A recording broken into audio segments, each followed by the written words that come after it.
Okay, let's give this a go. So, what I'm showing here is PC Neil's beat. As it's been described, we've had a few discussions on Casebook about variations generally which happen over in this westerly side and different possibilities. There might have been another little street down here that he walked down, making the beat a little bit longer. It won't really make any difference. I've played around with them. It's all part of the kind of inexactness that one has to deal with 100-year-old plus information. But anyway, this appears to be a pretty good recreation of his beat. I believe Steve goes over it in his book, all the different options about how it could actually be. We'll go with this one.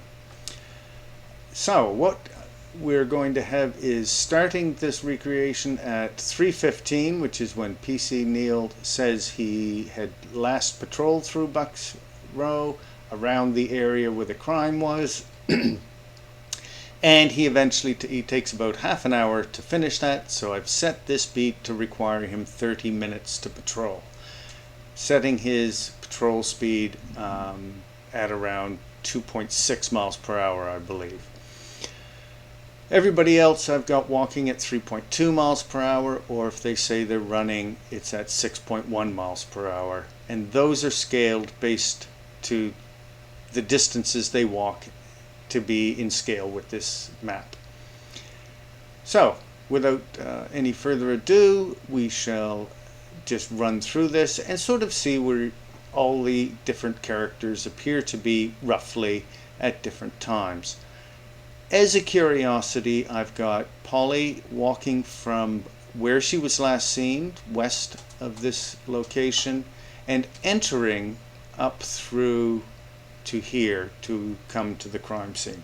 We don't know that, but there's been some discussion on the boards about the idea that the murder may have been around 3:30 from one of the news reports where somebody says they heard suspicious sounds at that time.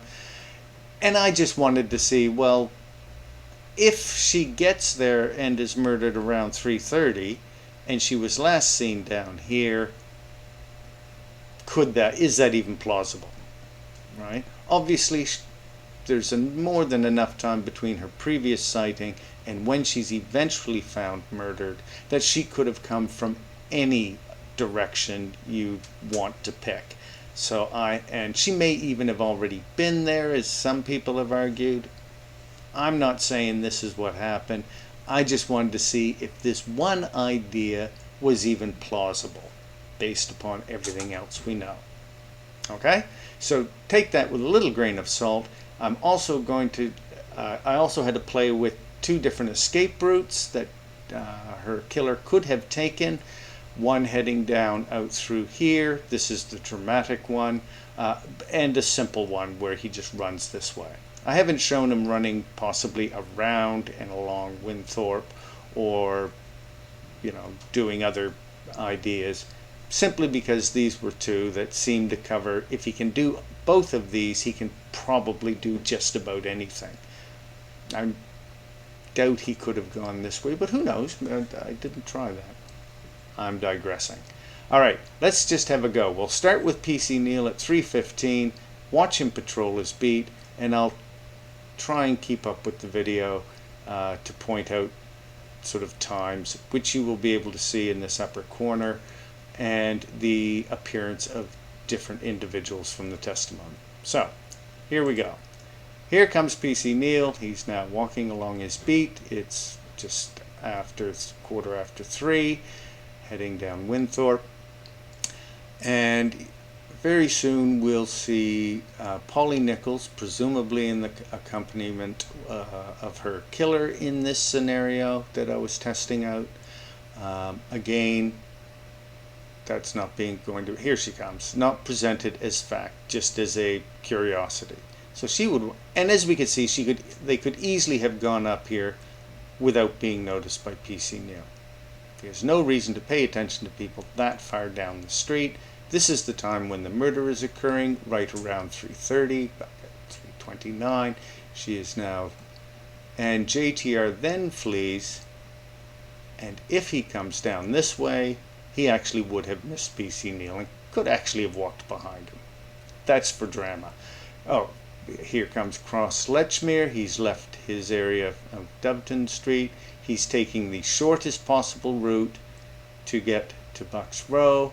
Paul will now appear very shortly behind him, which is roughly the 40 yards, that when he stops and says, "Oh, what's that?" Paul closes the gap. They have a short break. This is around 3:41. And now they head off to eventually find PC Mizzen. As we can see, PC Neal would not have seen them. They'd have just missed seeing him. They find PC Mizzen, chat with him for about a minute, let's say, and off PC Mizzen goes to find. PC Thane has now appeared and gone for the doctor. I'm falling behind. And he could have gone a long route or a short route. I've got a brief pause here. Based upon the amount of time I estimated Dr. Blackwell required to get ready and leave, I've used that so that I'm not simply cherry picking a value that might suit, let's say, any possible outcome. I'm using evidence from another case. Obviously, that's just a ballpark estimate, but if so, Dr. Llewellyn, if he goes back the short way, arrives just before 4 o'clock at 3:58 and change, or he arrives just after at 4 o'clock and 13, I think it works out. And as you could see, PC Mizzen had headed off for the ambulance at some point. And that more or less kind of shows the positions of everybody and the times, which correspond very closely to what they give in testimony. Particularly given we have to also consider the fact that clocks are all different, so how they're setting their testified times are not going to be consistent with each other, even if nobody's lying. They're referencing different times, or different reference points for times, either being knocked up or a clock or different clocks or whatever. But nothing falls outside of the story that is given in testimony. I see nothing in this that looks obviously suspicious. Others may see other things. I will leave it to you to decide.